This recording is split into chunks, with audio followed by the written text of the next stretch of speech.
மாணிக்கவாசகர் இறைவன் 3 உபதேசத்தை கொடுத்துருக்கார். கண்ணுனால, கையினால, பாதத்தினால. நயன தீட்சை, ஸ்பரிஷ தீட்சை, திருவடி தீட்சை, 3 உபதேசம். எல்லாம் பச்சையில் ஓவியம். அங்கே ஓவியம், இங்கே உருவம். கண்ணுனால, கையினால, பாதத்தினால. நயன தீட்சை, ஸ்பரிஷ தீட்சை, திருவடி தீட்சை.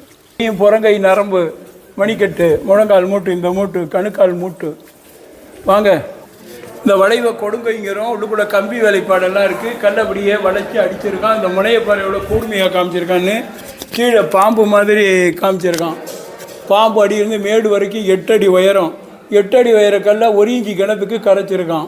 இதை துறைமுகம்னு ஒருத்தவனு கடல் அலைகள் வர்ற மாதிரி காமிச்சிருக்கான். கடல் அலையும் பாம்பும் இங்கே பல்பை போட்டால் கடலில் மாட்டு கொம்பு, பாம்பு மாட்டு முகமாக நிழல்படும். கடலில் மாட்டு கொம்பு, பாம்பு மாட்டு முகம். இப்போ லைட் அடிக்கிறேன், ஜன்னல் கிட்ட பாரு மேலே. கடலில் மாட்டு கொம்பு தெரியுதா, பாம்பு மாட்டு முகம் கொட்டி கிடக்கு. வா